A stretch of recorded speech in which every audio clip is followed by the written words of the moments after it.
J'ai vu l'évolution du Bénin et j'ai vu la naissance de la démocratie au Bénin et nous n'avons jamais connu une élection du genre. Les élections au Bénin, c'était la concurrence, ouais, c'était la vraie concurrence.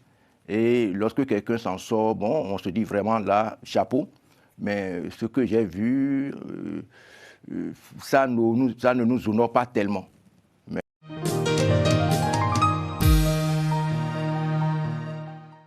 Et qu'attendez-vous alors de ce nouveau pouvoir en matière d'éthique et surtout de gouvernance, étant donné qu'après l'élection, Romuald Wadani est donc président?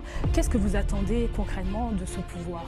Bon, vous savez, et comme je l'ai dit tantôt, je ne voulais pas trop m'aventurer, je ne vais pas trop me lancer dans des jugements de valeur, parce que c'est vrai, il a été ministre, hein, il a été ministre pendant 10 ans dans un régime, et c'est un système, c'est le même système qui continue.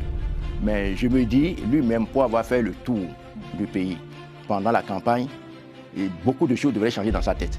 Parce qu'avec tout ce qu'on dit dans la presse, pour les sérieux, dans les communications, il est allé dans le pays profond, il a vu des choses, et je suis sûr que s'il doit faire, il doit être honnête, il doit faire le témoin, il va se dire, ah, c'est comme ça le pays, pourtant on dit que on a tout changé, tout est ci, tout est ça. Non, moi j'attends et je souhaite qu'il sache qu'il a hérité d'un pays complètement divisé, c'est-à-dire l'unité, il n'a plus d'unité, donc il doit travailler à l'unité.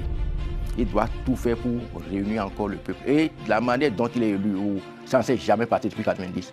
C'est-à-dire on n'a jamais eu une élection où on a eu un seul candidat pratiquement. Le second candidat, bon, c'est juste un accompagnateur, ça c'est clair.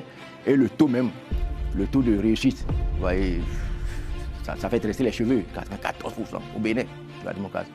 Donc, quand même de la participation qui a été soulignée. Hein. Non, la participation, vous savez, comme j'ai dit, je ne voulais pas tellement parler de ça, mais il y a les ONG, hein, les ONG qui ont suivi les élections, qui dès le matin à midi, ils ont fait leur rapport, qui ont rapporté beaucoup de choses.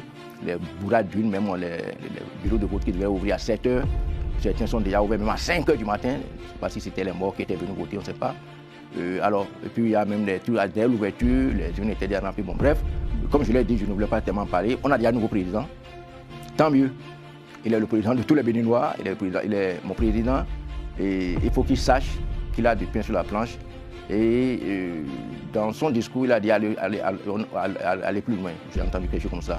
Si c'est aller plus loin pour bien faire, d'accord, mais si c'est aller plus loin tel qu'on a vécu jusqu'à présent, ça va être difficile. Et moi, ma prière pour le pays, ma prière pour lui, que Dieu lui donne la lucidité et pour comprendre qu'il a hérité de quelque chose de très, très, très difficile. Parce qu'avec tous ceux qui sont dehors, tous ceux qui sont en prison, voilà encore notre problème. C'est une plaie béante. C'est une plaie béante. Il y a une fracture sociale. C'est-à-dire le Bénin, on n'a jamais eu ce Bénin-là. Donc tout ce qu'on dit. Vous savez, moi, je ne voulais pas me mentir moi-même. Et tous ceux qui parlent, qui sont en train de se mentir. Parce que simplement, on parle juste pour avoir un poste, on parle juste pour avoir de l'argent. Moi, j'ai déjà dépassé ça. Franchement, j'ai dépassé ça. Et je dois être utile à mon pays. Et pour être utile à mon pays, il faut qu'on se dise la vérité. Donc, le nouveau président a travaillé pour l'unité nationale. Pour que cette fracture, sinon, ça ne pourra pas prospérer longtemps.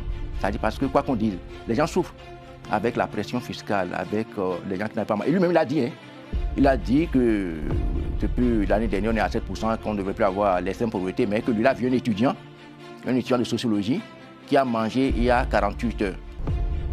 Alors qu'on dit qu'on a fini avec l'extrême pauvreté, et c'est dans la même phrase qu'on a dit qu'on a vu un étudiant qui a mangé il y a 48 heures. Ça veut dire que ça ne va pas. Donc tout le reste là, c'est juste pour embellir, pour montrer que, bon, bref, c'est pas mon problème pour l'instant de parler de mon tué. Il ne peut pas revenir à la vie. Des gens, des jeunes qui sont en prison pour des futilités, qui ont perdu des années d'études. On ne peut pas. Des grandes personnes, voyez, qui sont en prison. Joël Laïbo, qui a plein de personnes qui ne pouvaient même plus voir leurs enfants. Vous imaginez? Un enfant qui ne peut pas voir son père, sa mère pendant 6 ans, 5 ans. Vous imaginez? Ça, non, il faut qu'on se parle. Il faut qu'on ramène la balle à terre et qu'il fasse tout pour qu'on puisse on règle ces problèmes-là, qu'on s'asseye et qu'on discute. Et que ces lois-là, si les lois qu'on a votées dans des conditions que nous avons continuent, on va créer encore de nouvelles crises. Et ça, ce n'est pas bien pour le développement.